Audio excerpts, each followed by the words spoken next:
C'est parti. Donc, oui, je me présente déjà. Donc, moi, je suis Nicolas Ambert, je suis en SHS. Donc, je travaille dans une petite équipe qui s'appelle l'UAR RIAT, qui travaille en gros, qui fait de la R&D sur de l'information géographique. C'est une petite équipe d'ingénieurs et qui gravite plutôt autour de l'écosystème R. Et donc, oui, Quarto, pas mal quand même.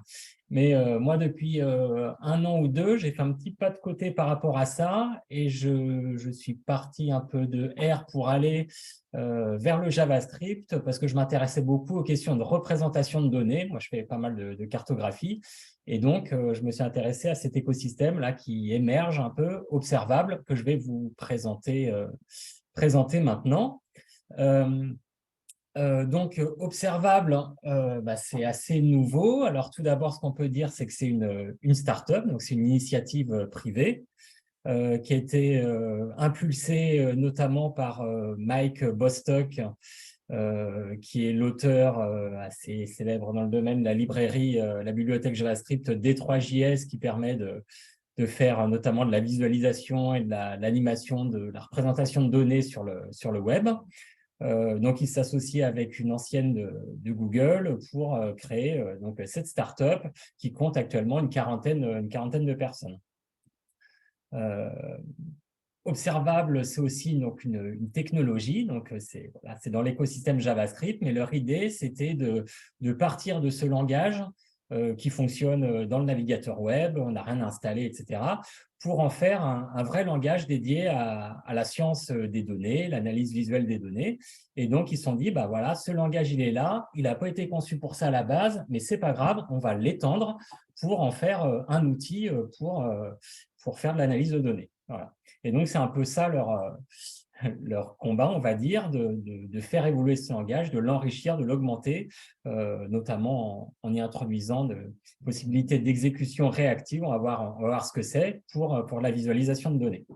Donc, c'est ça, Observable, c'est une technologie et c'est aussi une plateforme, c'est-à-dire un site web qui héberge donc des notebooks en ligne dans le navigateur web qui vont permettre d'écrire directement dans le navigateur web, mettre du texte, des images, etc., et du code source directement dans le navigateur et partager ce code avec d'autres utilisateurs à travers une URL.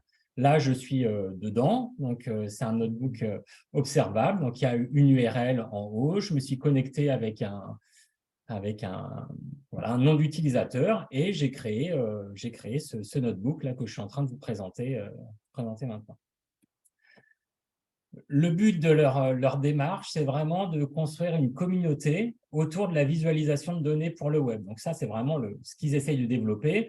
Donc, ils ont tout un tas de travaux, de choses qui permettent notamment de faire travailler des gens à plusieurs en même temps sur le même notebook, de partager, échanger des briques de contenu d'un notebook à l'autre pour faire vraiment essayer de construire une communauté autour de la visualisation de données. Donc, je l'ai dit, chaque notebook a une URL et donc on va pouvoir partager facilement ce qu'on fabrique. Donc, l'idée aussi un peu centrale pour nous, c'est ça a déjà été dit, c'est cette idée de reproductibilité. Observable, ça vient enrichir toute la famille des carnets comme Quarto, on l'a dit, Jupyter, qui permettent dans un même document d'articuler du texte, du contenu rédigé et du code qui va servir à faire les traitements et les figures. Enfin, moi, je fais des cartes avec ça. Voilà, donc l'idée, c'est par exemple, quand on fait une publication scientifique, d'avoir un support à côté qui décrit vraiment les traitements qu'on a faits et voilà, il est partagé, voire complètement construire des papiers dans cet écosystème-là. Dernier point avant que je vous montre un peu plus comment ça marche, juste pour dire que je vous ai dit, c'est une initiative privée, c'est une société privée, mais le runtime d'Observable, il est open source et donc il peut fonctionner ailleurs que dans cette plateforme. Et notamment, il a été implémenté dans Quarto. Donc, ce que je vais vous montrer là, on peut très bien le faire dans un document Quarto. Donc, je l'aurais dit, dans Quarto, donc on articule du texte, notamment Markdown, et des chunks, des fragments de code qui peuvent être soit du R, soit du Python, soit du Julia, soit du observable, donc qui n'est pas tout à fait du JavaScript, qui est une augmentation du JavaScript. Et ils ont développé également des petites choses pour passer une variable, par exemple, de R vers observable, et donc d'avoir des documents qui permettent de faire, par exemple, le traitement statistique en R et la visualisation de données derrière en observable JavaScript de façon interactive, etc., dans des mêmes documents. Voilà. Voilà. Puis j'ai mis quelques petites références. Alors, comment ça marche observable? Donc là, je déroule mon notebook. Donc, la brique de base d'un notebook, ça va être la cellule. Donc ici, là, si j'ai une petite flèche qui permet d'ouvrir le contenu de ma cellule. Donc une cellule, c'est quoi? C'est un contenu que je vais pouvoir écrire quelque chose et le résultat de ce contenu s'affiche au-dessus et je peux masquer ou afficher le code ou les choses que j'ai écrites avec un petit système d'épingle pour rendre le code visible quoi qu'il arrive. Donc, il y a plusieurs types de contenus. Donc, si on veut écrire du texte, le type de contenu assez standard, ça va être d'écrire les choses en Markdown. Donc ici, j'ai un petit texte Markdown avec de la mise en page, italique, gras, un lien, et je peux choisir d'afficher ou non le code Markdown qui est derrière pour choisir d'afficher uniquement le rendu. Si on veut faire des maths, eh ben, on peut également écrire des formules dans la syntaxe de la tech. On a un type de cellule HTML. Et voilà, je ne vous ai pas dit, mais quand je clique sur un petit plus, on me demande quel type de cellule je veux créer, notamment. Voilà. Et je peux changer de type de cellule à tout moment. Donc, JavaScript, Markdown ou HTML. Donc là, j'ai une cellule HTML, donc il y a un div, un span, un style, et puis voilà, j'ai créé un petit texte ici surligné en rouge. Le HTML, c'est aussi ce qui va me permettre notamment de fabriquer des images au format SVG ou Canvas. Le troisième type de cellule qu'on va pouvoir utiliser, ce qui nous intéresse, c'est ce qui va nous intéresser pas mal ici, donc c'est les cellules JavaScript. Donc, pour écrire une cellule JavaScript, c'est simple. Là, par exemple, je définis la variable A avec la valeur 10, la variable B avec la valeur 20, et je peux faire un calcul A plus B qui va chercher les deux cellules, voilà, A plus B. Sachant que A, ici, définit à la fois le nom de la variable, mais aussi un identifiant de cellule qui doit être unique sur tout le document. Et ça, je vais vous expliquer pourquoi. Si on veut écrire des codes un peu plus compliqués, on peut utiliser des accolades et faire un bloc de texte plus grand, de plusieurs lignes. Voilà. Et le résultat est stocké dans une variable qui identifie également une cellule. En JavaScript, c'est un langage fonctionnel, donc on va surtout utiliser beaucoup de fonctions. Donc, voilà, avec l'instruction fonction, avec des écritures fléchés, les arrow functions, qui permettent d'écrire les choses de façon un peu plus condensée. Voilà. Donc voilà pour le JavaScript. Un élément vraiment très fort, un parti pris très fort de cet écosystème-là, c'est que l'ordre des cellules n'a pas d'importance à l'intérieur du document. Donc ça peut être un peu déroutant, mais par exemple ici, je calcule valeur 1 fois valeur 2, c'est les deux variables que j'ai définies en dessous. Si je les place au-dessus, ça va fonctionner quand même. Pourquoi? Parce qu'à l'intérieur, voilà, comme ça plutôt, voilà, ça fonctionne de la même façon. Pourquoi? Parce qu'à l'intérieur du document, en fait, le résultat est, pour être calculé, a besoin de l'existence de ces deux variables-là. Donc, il va aller les chercher peu importe l'endroit où elle se trouve dans le document. Alors, ce parti pris, il est assez fort, il est assez intéressant parce que ça permet, par exemple, dans un document comme celui-là, de mettre une figure, une image en haut qui a été fabriquée avec du code qui va se retrouver tout en bas du document en annexe technique. Ce qui fait qu'on peut concevoir des documents avec du texte, des figures, du texte, des figures, du texte, des figures, mais le code qui a fabriqué tout ça, on ne le place pas forcément à l'endroit où les figures sont fabriquées. On peut le mettre tout en bas du document. Donc, c'est assez puissant. Mais pour avoir expérimenté ça avec des étudiants, ça nécessite une certaine rigueur dans l'organisation. C'est-à-dire que des étudiants en géographie, hein, qui ne sont pas informaticiens, avaient tendance à mettre du code un peu partout et pas avoir de logique. Voilà. Donc voilà pour le système de cellules. Deuxième chose qui fait que Observable JavaScript n'est pas tout à fait le JavaScript, c'est que c'est du JavaScript augmenté d'un certain nombre de bibliothèques qui sont déjà préchargées. Donc par exemple la librairie D3 dont on a parlé, qui est pilotée par Mike Bostock. On a aussi Leaflet qui est déjà chargé, la bibliothèque VegaLite, VegaLite qui sont des bibliothèques de visualisation de données, la librairie Plot qui permet de faire des graphiques, Apache Arrow pour gérer le format Arrow, Archero pour gérer la mise en forme des données, etc. etc. Donc, c'est le JavaScript plus ça. Donc, D3, pour rappeler un peu pour ceux qui ne connaissent pas, c'est une bibliothèque qui a une dizaine d'années, donc qui a été mise en place notamment par Mike Bostock, donc ça a 10 ans. Elle est très populaire sur le web et en gros, c'est la base de beaucoup d'autres librairies sur la visualisation de données. Ça permet de manipuler les données et de faire des représentations graphiques animées ou pas, donc des graphiques, des cartes, etc. Donc, c'est quelque chose d'assez puissant et qui reste suffisamment bas niveau pour ne pas s'enfermer dans des représentations préétablies, etc. Donc, c'est voilà, une librairie vraiment pas mal.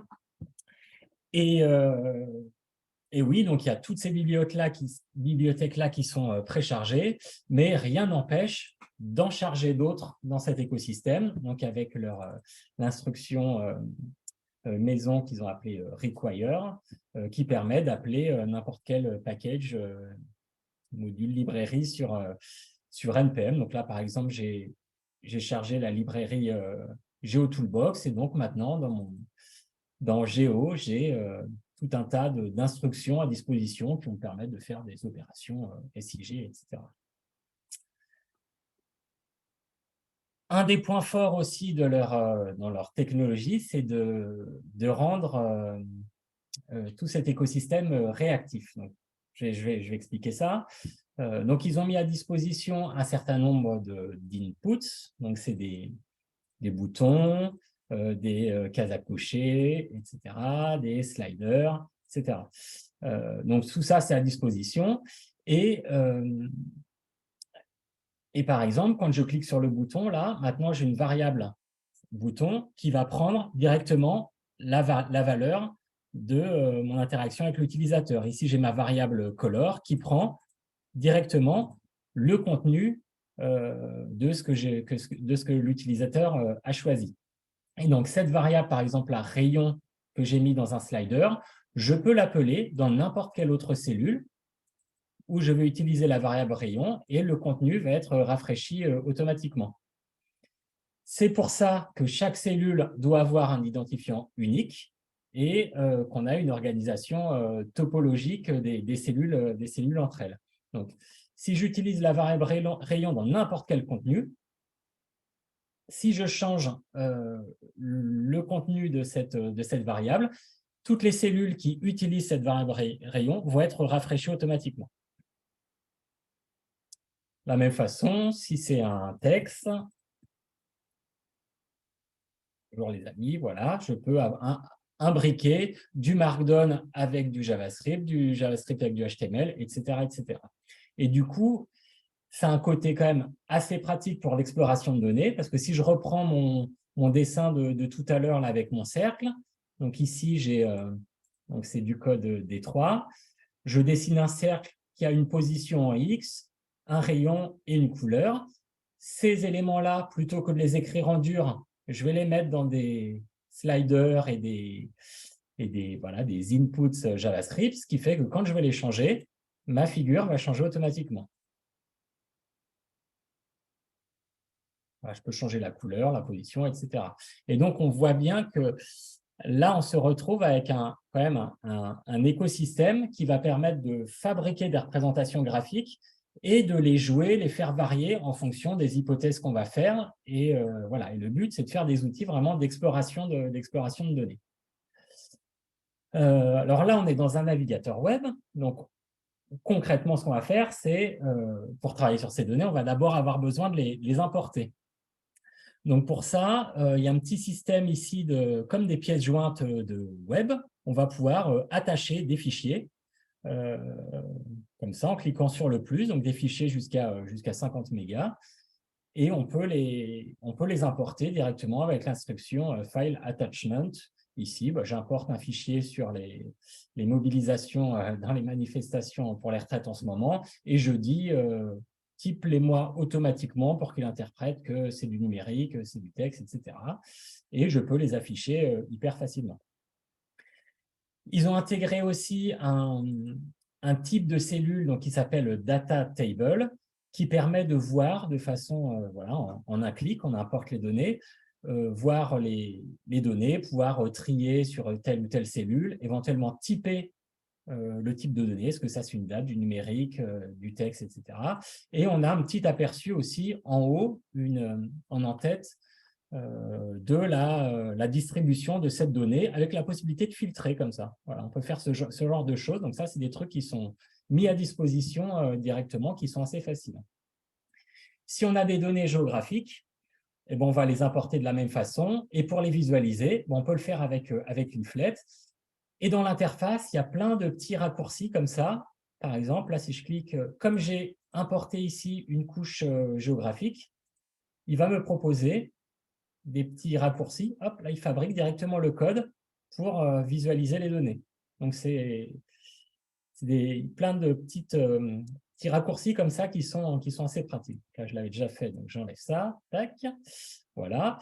Et si on veut travailler avec des données en local qu'on ne veut pas partager, on peut très bien aussi choisir d'utiliser un input de type file. Par exemple, si je vais chercher quelque chose sur mon ordinateur, hop, voilà, là, je vais chercher un fichier de données et je le visualise directement en dessous. Donc ça peut être aussi un moyen de construire des types de représentation, des types d'analyse et de proposer à l'utilisateur de prendre ses propres données pour reproduire l'analyse. Alors, il y a un petit aspect aussi sur la manipulation des données qui est souvent un point de blocage pour rentrer dans le JavaScript parce qu'il y a une logique très fonctionnelle, il faut itérer sur les données.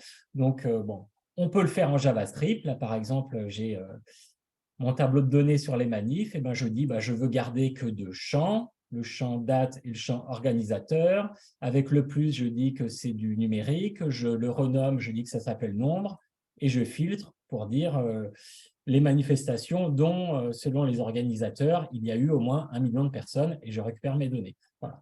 Bon, ça, c'est assez facile à faire, mais quand on vient d'environnements comme R, ce n'est pas du tout la même logique, et du coup, il y a une marche un peu, quelque chose de conceptuel, un peu difficile à comprendre, qui peut être un point de blocage, et ils en sont bien conscients chez Observable. Du coup, avec leur système de data table, on a quelque chose de clé en main qui permet de dire, tiens, je veux tel champ, je veux trier sur telle valeur, et en filtrant, en disant, voilà, dont le nombre de manifestants est supérieur à tant, etc.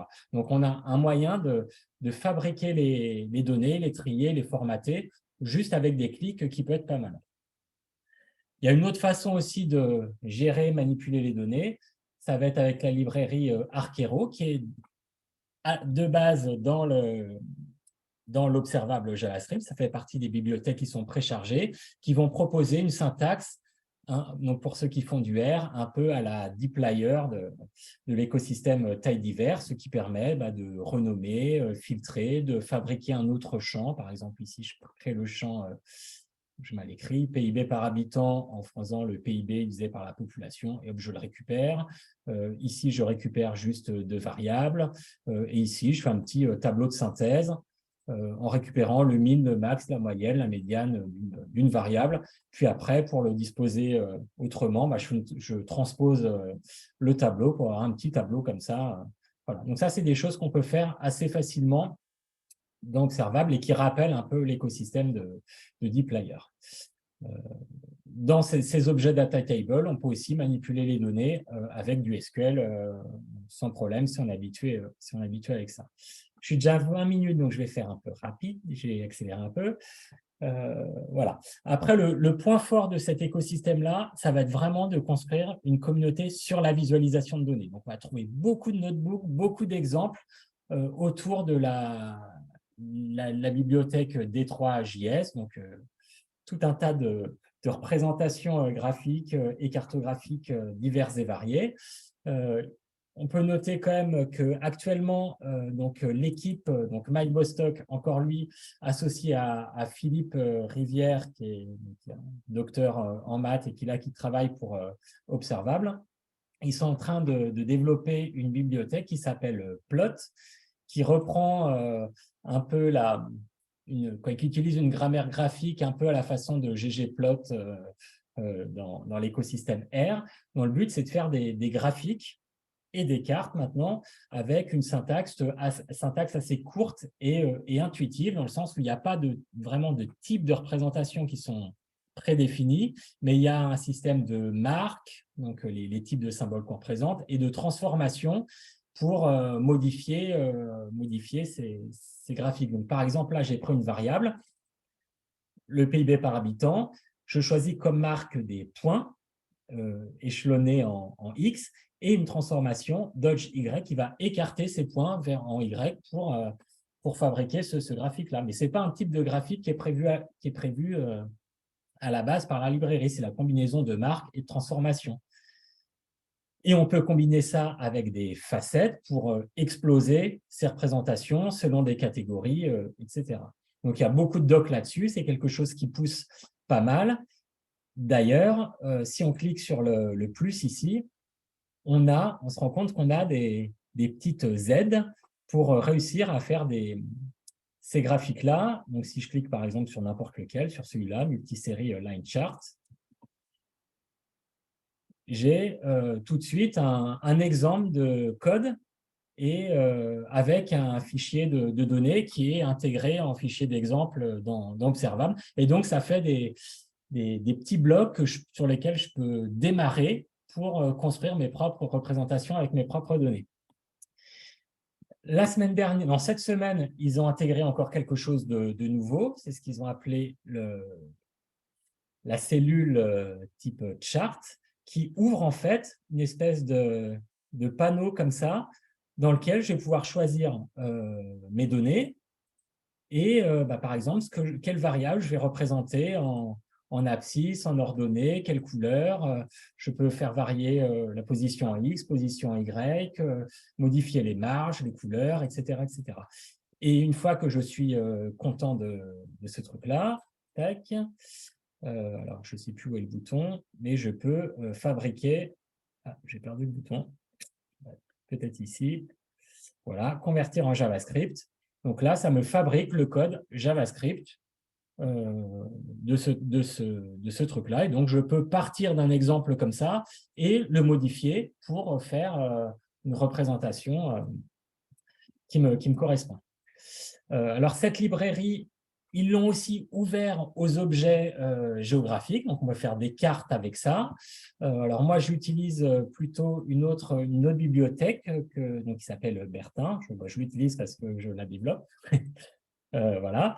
Et qui, en gros, propose une fonction unique qui s'appelle la fonction draw et qui va prendre en paramètre des paramètres généraux de type projection cartographique, etc. et un système de couches avec des types de couches qui permettent de dire, tiens, non, je veux des aplats de couleurs, je veux des cercles, je veux des carrés, je veux des choses en 3D, je veux des carroyages. Voilà, il y a des types de représentations comme ça. Et du coup, c'est vrai que ce type de représentation associé au côté réactif d'Observable, donc là, par exemple, j'ai une carte dans laquelle j'ai mis comme paramètre le nombre de classes, la méthode de discrétisation, la palette de couleurs, et j'ai mis ça dans des inputs observables, et donc je vais pouvoir faire varier ma représentation assez facilement de cette façon-là.